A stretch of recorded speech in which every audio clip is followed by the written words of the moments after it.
Bienvenidos a Enlace Cono Sur, en esta emisión desde Buenos Aires, Argentina. Nuestro tema de hoy, ¿por qué Argentina, que alguna vez estuvo entre las naciones más ricas de Latinoamérica, hace unos 25 años que no logra que la pobreza baje más allá del 20%? Damos un repaso a las cifras para explorar por qué, pese a que todos los gobiernos lo enfrentaron, el problema no solo persiste, sino que viene creciendo en años recientes. Hoy también la Universidad de Buenos Aires, que ha educado a generaciones y generaciones de estudiantes, cumple 2 siglos de vida. La UBA, como se conoce en Argentina, es todo un emblema de nuestro país. Y en un país con mayoría de población creyente, ¿qué pasó durante la pandemia con el santuario de una de las llamadas santas populares con más seguidores del país, la difunta Correa? Lo visitamos en la provincia de San Juan.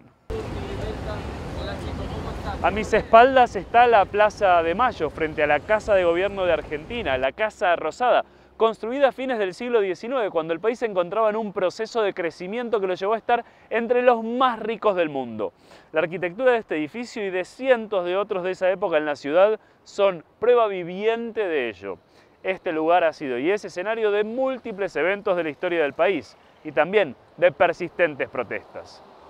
Dependiendo de los cálculos, entre un 42% y la mitad de los argentinos se encuentran hoy debajo de la línea de la pobreza. Y de acuerdo con cifras oficiales, más del 10% están debajo de la línea de la indigencia, lo que implica que no pueden acceder ni siquiera a la canasta básica alimentaria. Cerca de 40 años, con la llegada de la democracia, la pobreza estaba en torno al 22%. Y si bien en los años siguientes cayó, la hiperinflación de 1989 la volvió a hacer subir. Y se disparó aún más con la crisis de 2001-2002.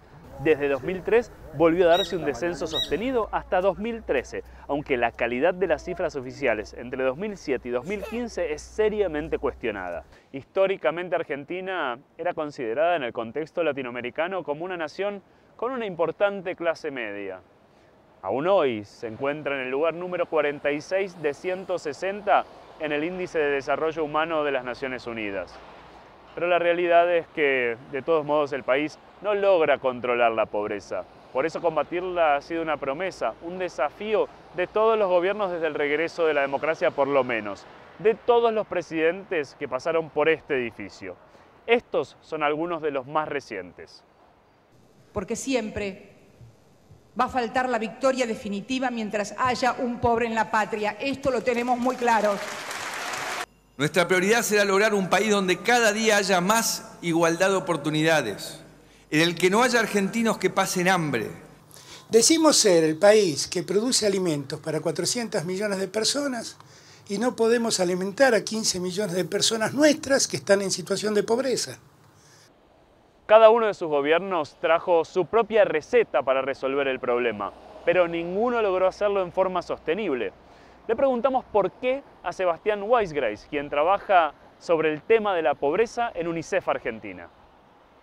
Básicamente, en los últimos 70 años, el país atravesó 15 crisis económicas y cada una de ellas dejó un piso de pobreza superior. Y quizás esta es la razón por la cual en las últimas décadas el país nunca fue capaz de perforar, en el caso de la niñez y adolescencia, un piso de pobreza del 30%, un poco más bajo en la población en general. Dijimos al inicio del programa que también íbamos a hablar de los 200 años de la más grande universidad de Argentina, la Universidad de Buenos Aires. Esa casa de estudios se inauguró el 12 de agosto de 1821 a 100 metros de aquí, en la iglesia de San Ignacio. Desde esos inicios pasó por varias etapas y una constante expansión. Es hoy la universidad pública más grande del país. En la actualidad, y mayoritariamente en forma remota por la pandemia, en sus 13 facultades cursan carreras de grado y posgrado más de 320.000 alumnos, guiados por más de 30.000 docentes. Antes de despedirnos, en América Latina está muy difundido el culto a los llamados santos populares. En Argentina, un país de mayoría católica, existen varias de estas figuras.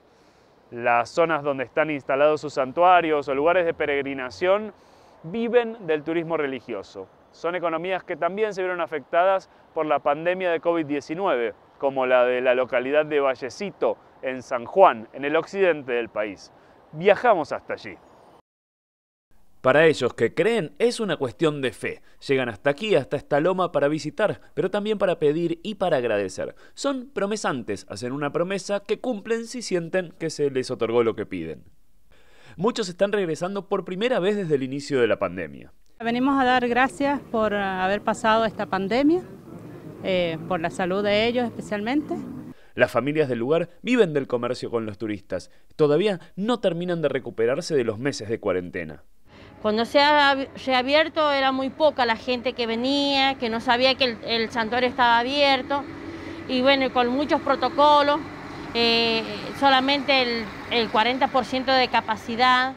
Pero poco a poco regresan, a medida que la pandemia retrocede, al menos por ahora en Argentina.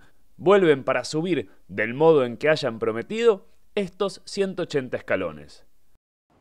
Gracias por acompañarnos en esta edición de Enlace Cono Sur desde Buenos Aires, Argentina.